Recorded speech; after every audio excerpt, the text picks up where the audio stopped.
Yes, thank you. Well, credit goes to the opening credits channel to help me out with that a little bit. So yes, we're talking today about Superstar and Eternity, both kind of meh episodes that sort of are very popular for some reason. I looked up their IMDb score rating, and Superstar has a really high one. I don't remember what it is, and it's not important for me to look. Just take my word, it's there. And Eternity with Angel, which is it's good, but it's got a lot of problems. But we're gonna get into all of that. I've got some pretty interesting thoughts on both. I think I'm gonna be the douche waffle of the thing, just the birthday clown, so to speak, YouTuber today, talking about how much I dislike him. But I do want to hear what my compatriots here have to say. We got almost a full panel. Noticeably absent Mr. E again, working on his special project. Hopefully that's going well for him. But anyway, let's start with as the credits just rolled, we did a special credit thing this morning. So that is the opening credits of Buffy. That's about the last of the cleverness of the episode when it first originally aired. And I'm pretty sure the way it airs on the DVD, although I couldn't say with any degree of certainty, it aired just how you saw it, with all of the little Jonathan-esque hyper cool stuff spliced in there. So that's pretty clever. I like that because it's like the whole Buffy the Wish, or more importantly, spoiler for season 5, Dawn being juxtaposed into there without any sort of explanation or anything like that. So yeah, the episode starts out, the Scooby Gang's doing what it does, and they're dealing with a bunch of vampires. Buffy's not fighting very well. I'm going to get more to that here in a second. And then they have to go ask for help, and they don't ask for the Initiative's help. They ask for Jonathan, and Jonathan is now like the Mary Sue of this, not just this episode, but apparently of the universe. And he's good at everything. He's better at everything than anybody is at anything else. And he invented the internet, and he was started in the Matrix. And so obviously shenanigans is going on. This episode's so dumb. This is a dumb episode. I don't like it. I guess I was under the impression that it was like good, smooth sailing all the way down to the end, but it's not. It's not. But anyway, somebody proved me wrong here. Northern, what's your thoughts on this Mary Sue Jonathan episode here? Like what I do kind of like this one. I actually did find it funny. I think tell me why. Tell me why. It does run a little thin, but it could have been executed a lot worse. I mean, I know because we already know Jonathan. We already know he's had a hard time, and he's just kind of come by this opportunity where he gets to sort of indulge in his ego a little bit, and he is kind of start to see the price of it. But I don't like the fact that there is a couple of moments that make me question. I mean, the fact that he's having these twins does kind of question the whole the ethics of consent there, because they probably wouldn't have touched him with a barge pole if he didn't have that wish. But he's not a total sleazebag. He doesn't try to use his powers to try and pull Buffy. He actually does try to help her and Riley, and he actually does come across a little bit sincere there as well. And he does, and even though he does try to avoid the responsibility of what he's just done, he does eventually pretty much sacrifice, his dreams of having this, of being the superstar, just to sort of to do the right thing.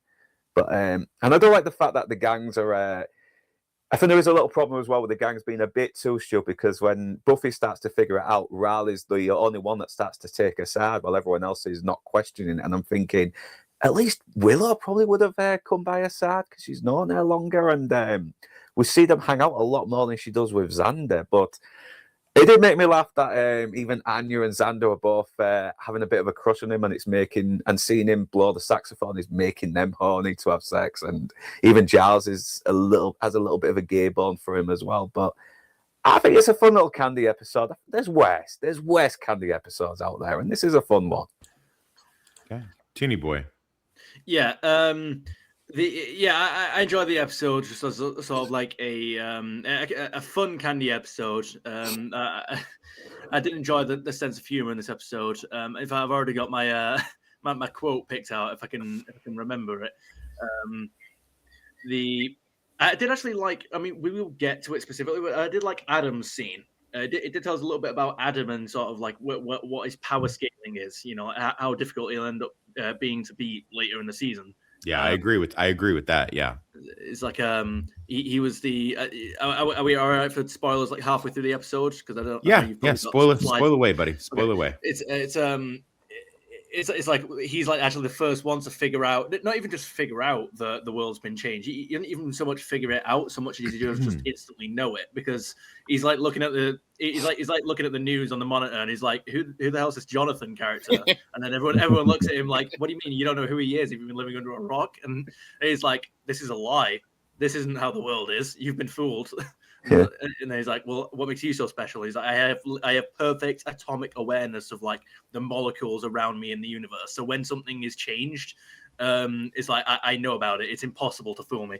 So you talk about the Slayer sense, like, you know, she's kind of got like her spider sense, but I mean, Adam's basically, I wouldn't say omniscient, because that's not quite how far that word stretches, but he does have like perfect environmental awareness of just, you know, the status of the universe. So I mean, it'll be interesting to see how that comes back later in the season. Okay. Critter. Well, I'm gonna echo what Northern Bastard said. I enjoyed it. It's mediocre. I think it's been done better within the series, variations within the series, and in other shows. I still enjoyed it because, like, watching all the product placement, like I listened to Passion's review afterwards, totally missed the cereal box. But then I'm going to rip off what he had said, and it kind of puts it at 100%. This is a 12-year-old fantasy. Like, he's the cool guy. He's James Bond. He's right. The Rambo action hero. It's watchable. It's fun, but it's certainly not a strong Wish alternate reality episode. Yeah, it's definitely not like the strongest the show has to offer, but I would definitely say it's a lot better than we've had to offer in recent years as well. But I mean, what kind of comparison is that when I say that out loud? So my take on it at the end, I mean, besides it just being just very low effort, in my opinion, I don't like Jonathan. I don't like Jonathan. And it's funny that the reason I actually like Joss Whedon. I think Joss Whedon got a bad rap and stuff like that, but I do think it's creepy that Jonathan is actually, I should do a video. I bet it would blow up if I just give all the reasons why Jonathan is actually Joss Whedon's stand-in and it's not Xander, like everyone just assumes that it is. And I know this because I'm much smarter than most of the people that are fans of this show. Yeah, go ahead. I was gonna say, so like, what's the connection with Joss Whedon and Jonathan?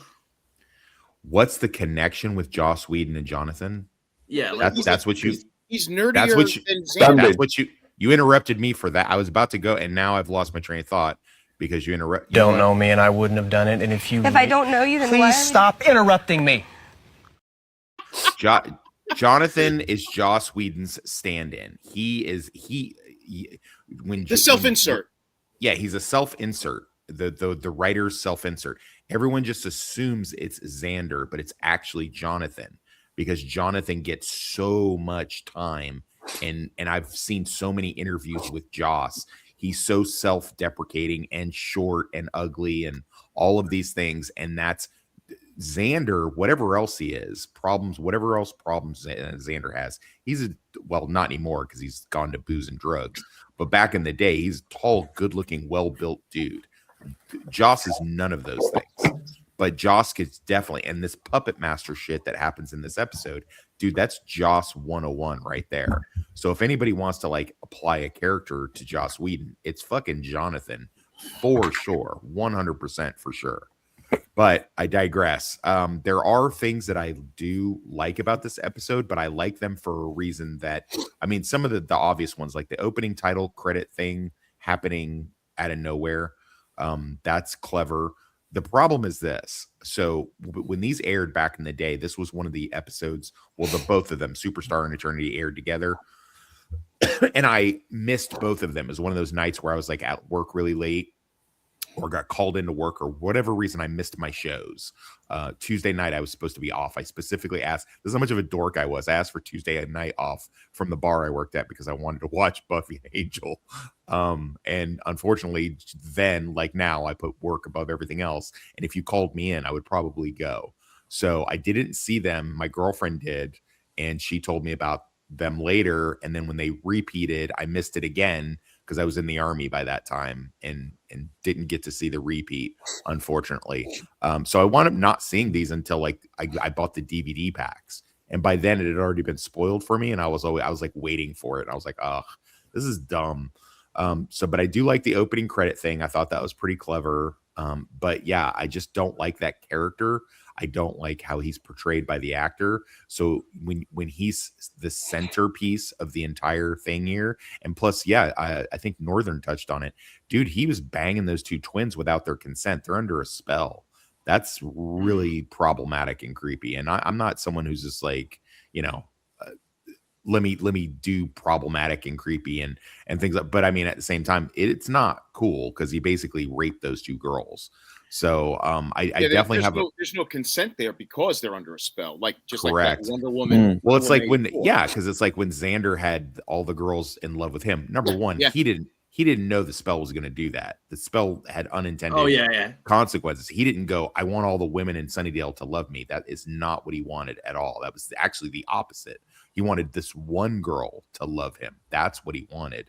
So that's a problem. And it's going to be a callback to something that happens later in season 6. So he doesn't learn his lesson here. And then I don't like how he's giving Riley and Buffy advice over the Faith situation. How the fuck is he giving them relationship advice when 1, he's never had a relationship, 2, he don't even know them like that. He barely knows Buffy, and he doesn't know Riley at all. And number 3, he's giving them advice on the situation where they were both effectively SA'd because of what Faith did, and from a spell when he's effectively doing the same thing. Dude, this episode just got so many problems. The only thing that I do like about it is it unintentionally mirrored what we started to deal with at 2016 and on with the Mary Sue thing, the making the character better than everybody by making the other characters worse. Because you notice what happens to Buffy is Buffy becomes less of a slayer because he's so powerful. Or whatever. I mean, yeah, she starts getting hip to his game, but she becomes less powerful in order to up his power or whatever. And that's the very definition of a Mary Sue, and that's what we've been dealing with in pop culture for the last 10 years, basically. I just want to jump on that thing about how he doesn't know Faith or Buffy well. I almost wonder, does the spell fill in like backstory and back history that Riley once went to Jonathan a year ago? Yeah, sure. Let's assume. Okay, yeah. Well, let's assume that's true. Like they had adventures in the past. Sure. Let's assume for a second that that's true. By the end of the episode where he's giving the advice, the spell is over, so he wouldn't remember any of that. No, he does say that. He does say that he is forgetting. He did when he says that, he's like, I can't remember exactly what I said because it's kind of slipping away, but it sounded good. Whatever I said, because it was probably right. So he is sort of like forgetting bit by bit the spell. Yeah. So and again, it makes it no less hypocritical, and it's just, it's dumb. I mean, because it just doesn't have any. I almost wonder if this was done to kind of get us ready a little bit for Dawn's arrival, because that whole thing, that spell, maybe, but or this was like a test case for it. It almost makes me wonder that, but that could just be my writer's brain. Or going Joss in Whedon overdrive. just wanted to be really cool. Well, yeah, clearly that. Just for one episode. Yeah. Well, yeah. I think it was just a Candy episode where he was just he just had this idea, like, okay, let's have a side character remake the universe with a spell for just a one-off episode. And he I didn't proper think it through. He didn't sort of like think, oh, wait a minute, is this going to cause a lot more discussions here? Is there a lot more plot holes here that I haven't run through? Yeah. I do think I do like whatchamacallit. I think it was Toonie Boy pointed. I do like the Adam stuff. I like that they superimpose Adam into this, and because of his programming / monster, because he's like part monster, part machine, and he's just like, these are lies, and it's just like, he's like, of course they are, I didn't need all that fucking explanation that he gives it. I'm just like, dude, okay, I get it. Like, he could have just been like, I would have left that alone. They like overdid that. I know every molecule around my being. Like, dude, we don't need all that. He could have just been like, no, I'm a super monster that's part machine. Of course I know that this isn't right, and this isn't real. And I do like when Buffy questions Anya about the parallel universes and stuff like that. I do like that. And, world with shrimp, world with nothing but shrimp, and all that kind of stuff. So I did like that. So there's a couple interesting and good things in this that I don't mind. But for the most part, it's definitely not. If I have a favorite quote, it is the Adam, well, these are lies. I do like that. And I liked his little appearance in it, but it's not an episode I really care to revisit, just because it downgrades Buffy so much. It really just irks the fuck out of me. Because and if it weren't for the fact, and I'd probably look at it more fondly if that wasn't something that has been done in pop culture so much in the last 10 years with our, I don't like to see my hero like lessened so some Mary Sue can come in. I don't like that. So well just on that point, because they do account for that in the episode where Buffy says to, I think, is it Anya or one of the characters in there, one of the Scoobies, she says, I'm supposed to be the Slayer. I can handle five vampires. Like, why can't I all of a sudden?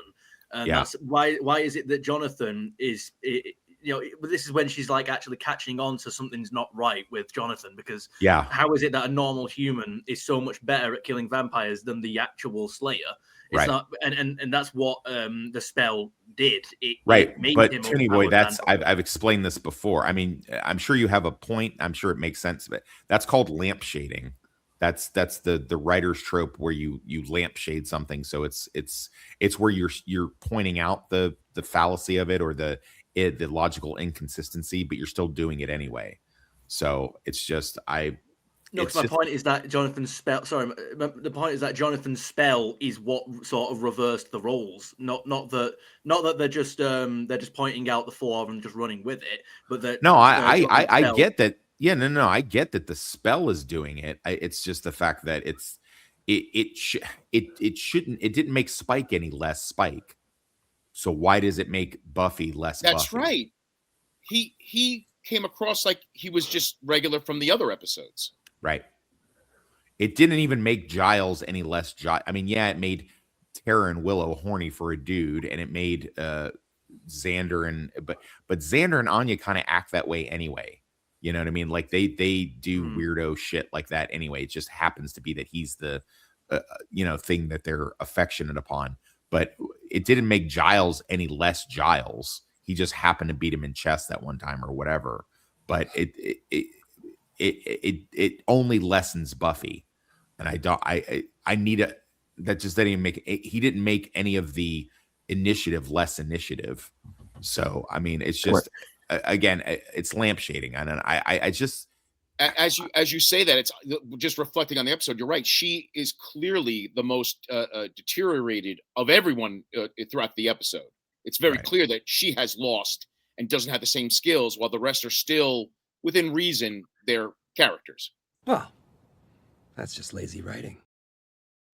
So on that point, though, so Jonathan does sort of affect the initiative because he basically replaces it as its leadership. Like he's the wait, you got the scene where all the soldiers sort of No, look at he's each a other like, consultant. "No." He's a consultant. Consultant, very short consultant.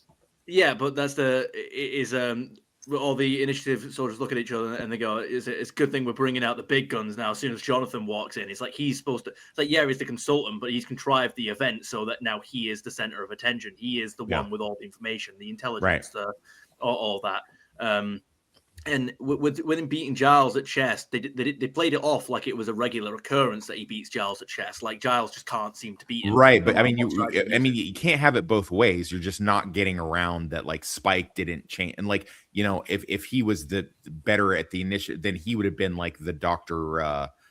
What's her name?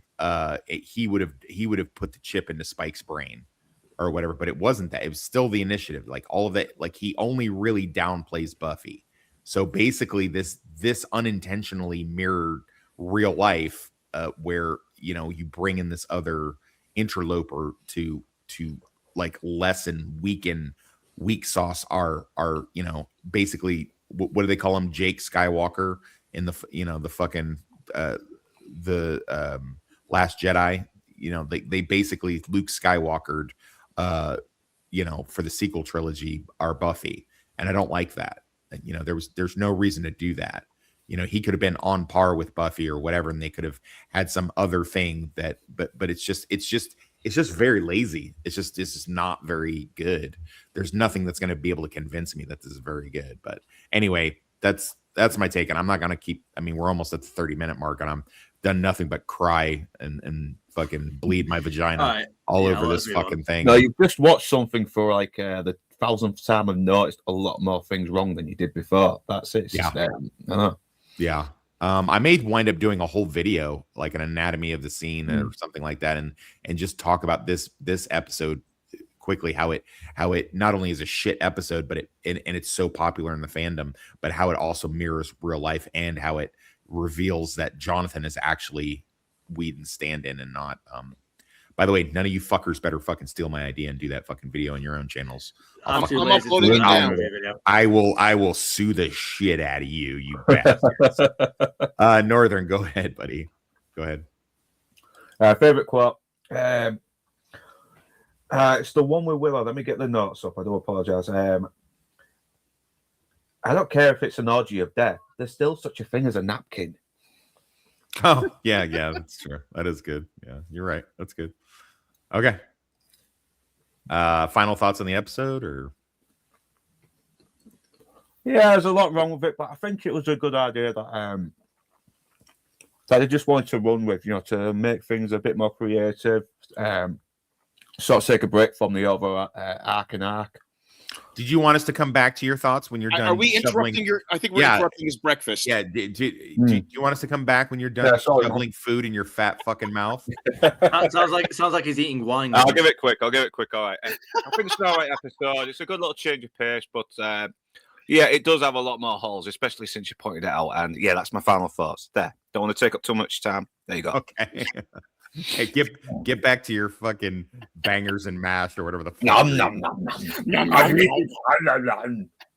All right, critter, go ahead. Buffy says, Giles, do you have a Jonathan swimsuit calendar? No. Yes, it was a gift. That was mine. That's a good line. Sorry. That's a good line. Sue me. It's an okay episode. It's watchable. It's fun. It's been done better elsewhere. There's a lot of holes in it. And I'm just going to throw this out. The one thing that stuck out to me at the end when Jonathan is talking to Buffy in the college campus, some people remembered what they like. Everyone snapped out of it, and then some people are still kind of remember what he quote unquote did to them. Is that like it's fading away from everyone's memory? Is that what's going on? Yeah, like bit by bit. It's not like a snap thing where like it's just gone from your memory. It's sort of like you vaguely remember it, but then it just a bit like a dream. Okay, a bit like a dream that you don't quite remember. Yeah, thank you. I mean, that part I don't have a problem with because that's logically consistent with stuff we've seen before. Like, for instance, the Halloween episode where it's like they start to remember, or and specific to that, Xander's military knowledge, he had that pretty strong for a couple years, but then it started to fade after a while. But yeah, no, I hear you. That's fine. I don't have a particular problem with that part of it. Yeah. The aspect that within world lore, that's pretty logically consistent. So I'm okay on that one.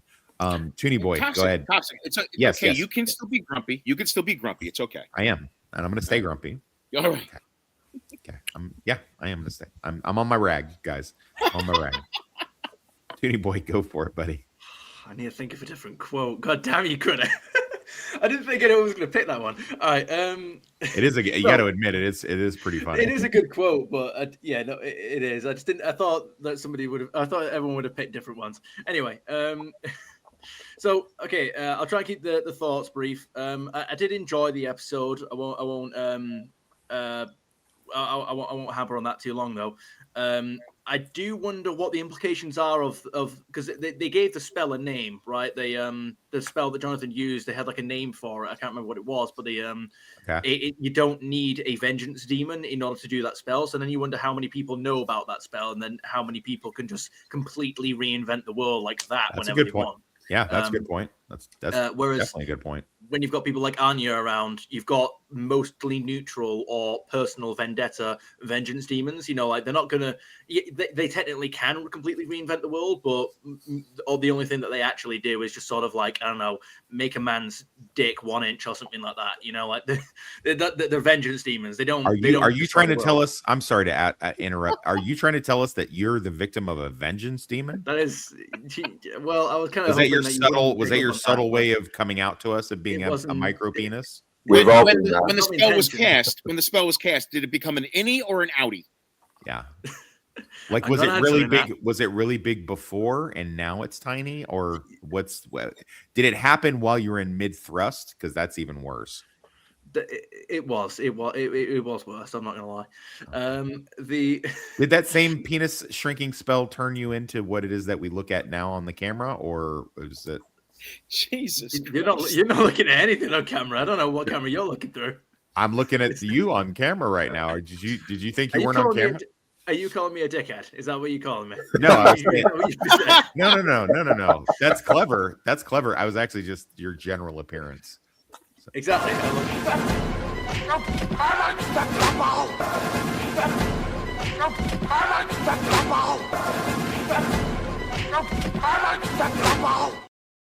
Yeah, that's what you get. That's what you get for arguing with me and interrupting me when I don't like an episode. I wasn't interrupting that time. It was Critter. That time it was Critter that did that. All right, go ahead. I'm sorry. I'm going to stop picking on you. Go ahead, buddy. Okay, no, you're not. Favorite quote? Oh, what would the favorite quote be? Damn it. Did anybody else feel really tall? I felt way too tall. Damn it! I was going to just pick that one again. You were going to pick that one, really? Well, yeah. No, you're not. Yeah, no, you're not. Okay, so Willow says, so after the spell's broken, they're all sat in the park. Willow says to Xander, yeah, looks like you were the most hurt one out of all of us. And then Tara just pipes her hand up like, oh, besides Tara, of course, because she was physically hurt by a demon. Oh, yeah, that was good. Actually, that's good. There you go, that's my quote. I got one in the end. All right. Yeah, this episode sucks, guys. I really thought we were on the downward slide towards the end of the season for both, and they were all bangers. But you never really, you can remember it one way in your mind, and then you actually revisit it, and again, that's why we do stuff like this, so we can, it's a retrospective and get to look at it. Anyway, off to Angel. A little bit better episode, not great, but better. Here we go.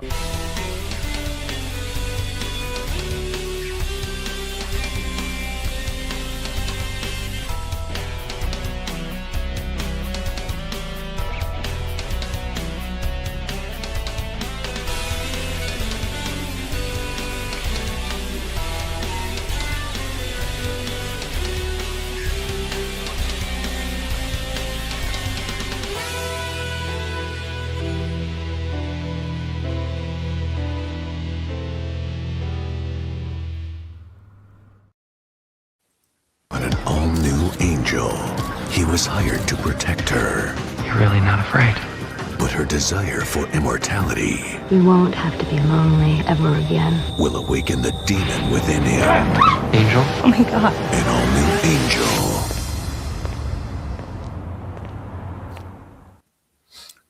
So this is a let's find an excuse to bring back Angelus early in the series episode, and it doesn't work for me on a rewatch. On the original, I had no issue with it. Again, this was one that I missed, and then I caught it later on DVD, and I liked it. I thought it was a good episode. I liked the whole Cordy's a bad actress type situation. Although some of it my girlfriend had spoiled for me. So she had told me like some of the best parts of the episode. And upon this rewatch, I realized those best parts are really the only parts. I do like the whole, Angel as a bodyguard as aspect of his, protecting someone as an aspect of his job. Because that is something that would, organically happen. And the fact that, it's LA. So you would randomly run into a TV or movie star. That could happen. So I'm not completely again. I feel like they would run into a lot more homeless people than they do on the show, but that's neither here nor there, I guess. But it's the TV star. You basically look at it as like she was a 90210 star. I think it's very ironic looking at it now because basically the main character of this, whatever the fuck, I can't even remember what her name is. She's not attractive, number one, so that's a problem. So that it's like this whole thing that she's supposed to be this hot TV star that's sort of aging but still hot and relevant, but trying to hold on to her relevancy.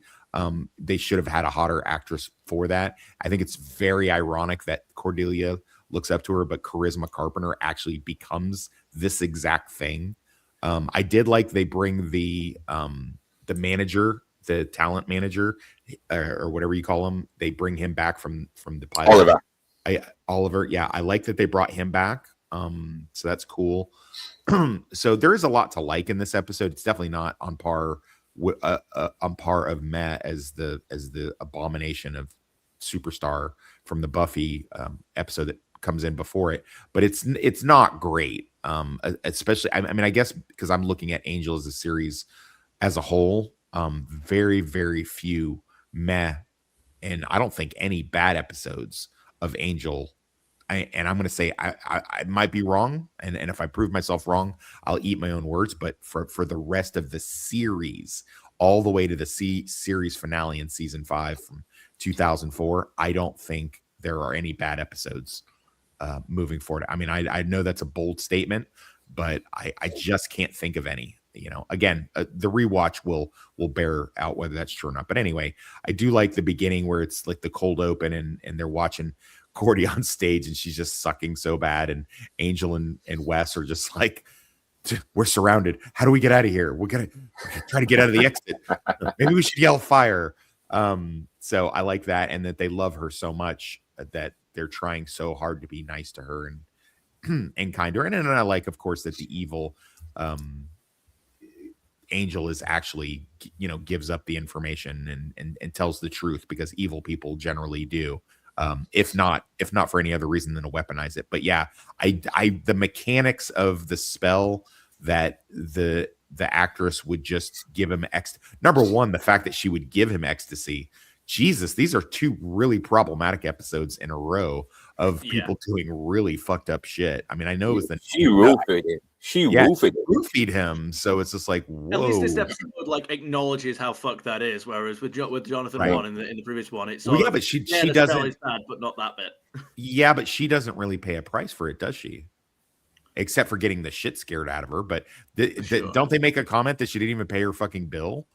Like that's really fucking low. Yeah, I believe there's a thing that Cordy says, just so you know, she's not keeping us as a client. She didn't pay her bill either. Maybe it's the whole you were gonna kill her thing and blah blah blah. So and then there is the I like the ongoing trope that when they're scared of Angel they have to chain him to the bed. I like that. That's pretty funny. And I did like, we'll get to that, but yeah, no, there's a lot to like in this episode, but it does come off sort of like, why are we trying to bring Angelus back so quickly? Like, I don't like how they brought him back as well. I just once I get to when you ask me my opinion on the show, I will touch more into it because there was a big don't know me and I wouldn't have done it. And if I don't know you, then please stop interrupting me. Fair play. Fair play. You're gonna get your fucking turn. Jeez, I'm glad you got done shoveling food in your fucking suckhole and you wanted to speak up now. But can I finish my fucking thought? God damn. But yeah, like I said, there's a good amount of world building stuff in this episode. On the one hand, I can sort of look at it the way I originally did, which is like Angel is always so close to slipping into Dark Angel or Angelus or whatever that it's like it needs to be spoken of. But at the same time, I think they went about it a cheesy way. It would have been much simpler for her to just go to the local, like ask Oliver, hey, do we know any magical gurus? And then like do some sort of spell that removed, because we've already just done in the previous season, didn't we just do a fake out with Angelus coming back, and a much better version of it, you know, when Faith thinks that she's done a spell to remove his soul to turn him evil to switch to their team. So I don't know. I didn't need Angelus back so soon. It just wasn't necessary to me. It's almost like they were like, hey, we got to remind everybody that there's an Angelus, but you have that with the flashbacks. You don't need it with it. You can just use a flashback and show us that there was an evil angel. Like we don't need that other stuff. Well, it's whatever. But yeah, that's my final thought. My favorite quote of it is going to be, but I don't know how much of a quote it is, but when Angel's like making amends with Wesley and Cordy after everything that happens, and he's like says what he says to her, and he's just like, so you're not going to untie me, are you? And she's like, huh. And she just like walks off. Wesley, Wes. I really like that. That's I feel like that some of that was improv by Boreanaz. He's known to improv a lot on all of his shows, Bones, the Navy SEAL show, and this one. So I like to think that that's what that was looking back. Anyway, Northern, your turn. Please take center stage. Go for it. I like the idea of the actress that wants to be young forever, so she has to get a vampire to bite. But we kind of already did this with Buffy's old friend in season 2, where he was dying, but and it was done a lot more better as well. Good point. But I'm really kind of questioning how something synthetic can bring Angelus back. I mean, does it have to be true happiness, like something natural or supernatural? Yeah, I agree. That's my problem. That's my problem as well. Like, what if he got hit with a trank dart? Like, would that do it too? Exactly. It's exactly. I mean, it's true happiness. It's a supernatural thing, not some kind of synthetic man-made thing. I don't think that works. I mean, okay, I like seeing Angelus come back. He looks like he's having fun, and I do like how and he is pretty funny when he's being cruel. I mean, he's so good at just getting inside people's heads and torturing them and playing with them. But it's done so much better later on when he comes back. I'm not going to give it away, but you know, it makes much more sense as well, and it becomes pretty integral to the plot. So what if he got drunk? What if he just got like? Because he can get drunk, can't he? Yeah. I don't know. It's a good point. Well, isn't alcohol a depressant? So I mean, to some people it is, but I mean, it's just like anything else. Like coffee is a stimulant, but I know lots of people who drink coffee and go to sleep. Yeah. I mean, I'm the same way. I can drink tea and be like, just nod right off. Well, you're a fucking mess, aren't you? Well, he's a Gen Z. They all have the stism in some way. They all have fucking backwards. He's got. I guarantee you, like he's got some like at least 3 or 5 of the fucking. I've got ADHD. I'm borderline on the spectrum. I'm neurodivergent. I actually only have 2, and I think one of them doesn't even count as. Oh, the micro penis. No, that doesn't. Okay, all right. That would be 3 and 2 that don't count. No. So it's autism that I've got, but the other one is dyspraxia, which I don't think counts as being on the spectrum in any way. That's got nothing to do with the Tony, can I tell you something? You don't care? None of them fucking count because they're not fucking real. It's made up fucking bullshit. If you were older, you'd know that everybody who had trouble concentrating in school was diagnosed to be dyslexic. Okay. When in reality, they're all just dyslexic because they're fucking dickheads who can't fucking take a time and learn how to read. But back in the 80s, that was the big fucking thing that was going around. Everybody was dyslexic. And All we right. medicate everybody like crazy nowadays. Everything's a Yeah. pill. Everything's Yeah. a drug. None or a of that. None liquor. of that stuff. You little fucking zennials or whatever the fuck you call it. None of Even that I stuff. don't know what a centennial is. Yeah, none of that bullshit is real. That's all just made up fucking crap that you guys fucking say to like excuse your behavior. Sorry. I'm really not in a good mood today, guys. I'm sorry. I'm being way too mean. You can go back to your safe space. It's okay. I'm Should we sorry. put the next episode on? Because I think we need to cheer him up. No, we're gonna save that for next week. Hopefully, we'll Should- get Mr. E back for that one. But yeah, I'm sorry. We complete. You know what? I'm being such a hypocrite because we completely derailed Northern. Finish your thoughts and give us your quote. No, that's it. I mean, it's not really my favorite episode. I mean, I don't like Cordelia being a bad actress. The setup was really funny, and the characters once again I do have some good chemistry. And I like seeing Wesley not being such a bumbling klutz like he has been in the previous episodes. Yes, Because that's really good. see he's evolving now. But yeah, this is when I watched this, I thought, yeah, can we just move on to the episode where Faith starts terrorizing them now? Right. No, agreed. This is one of this is upon reflection. I'm glad I had to go to work the night that these episodes came out. They weren't very good. Toonie boy, please, your thoughts. Yeah. So I'll try. I'll try. Oh, I'm sorry. No, I'm sorry. Northern, what's your quote? Oh yeah. Yeah, remind me to tell me who your dealer is before I kill you. That was good. That was a good one. Go ahead, Toonie boy. I have to think of a quote. Oh no, I do have my quote actually.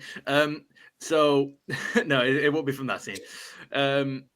Sorry, let me regather my thoughts again. In terms of Angela's coming back, I like that it's sudden and unexpected for the most part. That it's not like, we didn't have a couple of episodes building it up and then a couple of episodes arc. I do like that it was more of a cameo rather than like a several episode arc. But but now that I think about it, I don't like how they established the possibilities of how Angelus can come back, because if a drug can do it, then why not alcohol? Or what if it's like what if he takes a flight somewhere? Well, I mean, he's not going to take a flight anyway, but hypothetically, what if he took a flight somewhere and there's like a pressure issue? Yeah. What if he watched the Shane Gillis Comedy Hour and he's just fucking laughing his ass off? Yeah, something like that, or he just get like the best meal of his life or something. Do you know what I mean? It's like, okay. I mean, luckily YouTube wasn't really a thing back then, but what if he got to watch some of my like hilarious Toxic Thursday on tap happening every Thursday at noon before open bar? What if he watched that and then he's just laughing hysterically and then it's like, boom, now we got Angelus is back. Yeah. I do like how they revealed it though. Like before we actually see his face, like he says, she says, like, I just want you to be happy or something. And then he goes, I am happy. And I'm like, oh shit. And then that's when he like pulls away and then you see his face. I have it on good authority. That was Boreanaz, ad-libbing and I'd stuff like I'd that. love it if it was, because what I did enjoy that moment. My favorite quote has to be in the actual like basement scene when they're having the standoff. Cordelia. Cordelia says, and the Oscar goes to, referring to herself, because she stared Angelus in the eye and bluffed him he's in the middle of explaining how she's a bad actress, and then she literally lies to his face, and he believes it. So that was cool. And the Oscar goes to, and I did like Wesley as well. Like he's failed quite a lot, across the seasons and the shows, but it's he's failed to catch like simple demons and he's got himself into trouble in very simple scenarios. But when Angelus himself is staring him down in a narrow space, he doesn't back down, and he successfully bluffs him by making him think that he's knocked out. Agreed. And tackles him down an elevator shaft as well. So it's like, yeah, man, he's I mean, that was a pretty. I'm not gonna lie, that was a pretty fucking brutal stunt right there. That was like, because he not only like knocks him into the elevator shaft, he tanks one in the forehead on the way down. Yeah. So that was pretty good, man. Their stunt coordinator is really good. His name's Jeff Amata. On this, he's a great martial artist and stunt coordinator and stuff like that. So, but yeah, no, okay, awesome. Critter, go for it, bud. My favorite quote is where he's in vampire mode, and she's like, the actress is like, "Oh, you're a monster." He's like, "Yeah, I'm a vampire," and he puts his hands out when in full vampire face. Right. I this is not a horrible episode. There were elements that kept me into it. I love not so much the reveal where she turns, like how they did that trick photography where she's in the reflection, he's not. I thought the dark fighting of her being thrown onto that cement fireplace, the stone fireplace, throwing the blood down her throat, kind of dark and brutal. And I will admit, I watched it the first time and I was slightly distracted. I went back and watched it again because I'm like, wait, where's the magical orb or the spell or I thought she was like a succubus. No, she's just a person that wanted to get bit by a vampire. I completely missed the first time watching it through and then realizing, oh, there is no MacGuffin device thing spell. She's just a girl who wants to mess around with a vampire. So again, not a horrible episode.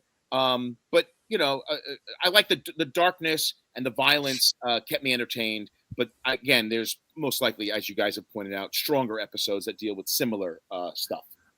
No, facts. I definitely think I will say this. I definitely think, and by the way, I'm surprised no one did the quote. You don't have an inferiority complex there, Wes. You're just inferior. I did think of that one. I did think of that one, but I wanted to do the Cordelia one. All right, fair play. But I think definitely I will say this, if I'm going to be charitable, I definitely think it's reasonable to believe that an aging actress would 100% be this fucking naive, not only just naive, just arrogant to think, oh, I'll just turn this vampire back into his evil form and he'll just do what I want him to do. Like, I definitely believe that that's possible. I definitely believe that, I'm positive there's like satanic fucking, rituals that fucking Hollywood is doing. I mean, all you got to do is look to the latest release of the Epstein list. Yeah, it's all coming out now. It really is. So I 100%. I mean, look at all the celebs that have a fucking dead kid. It's astronomical. It's statistically impossible for all of these celebrities to have a dead child. So I definitely believe that there's some kind of weird supernatural, or at least they believe that there is, in some kind of way, cult shit going on with that. So I definitely believe a Hollywood actress would try this. And I think I do get a bit of a delighted tickle that Charisma Carpenter basically becomes this actress. And you know what? She's so fucking far up her own ass. If you talk to Charisma Carpenter, because she has a podcast. If you talk to Charisma Carpenter, she would 100% not realize the irony of it, that this is exactly what it is that she's become, is this chick. So, because she probably wouldn't even remember this episode. Hell, someone asked her on her TikTok channel, did she still get residuals from the Buffy game? And she didn't remember doing the fucking voice on the Buffy game. So, I mean, fucking idiot. What a dumb fucking twat.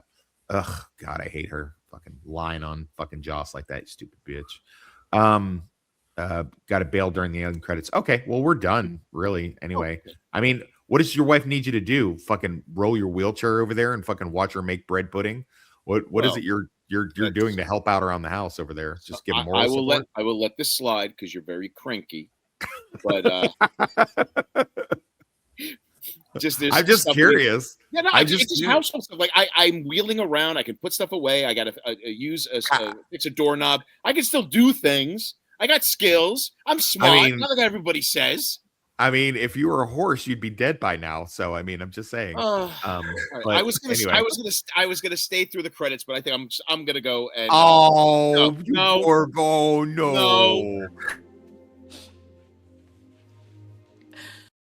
Oh, you hurt your feelings. I'm sorry. All right. Well, we're done. So, goodbye, everybody. Thank you.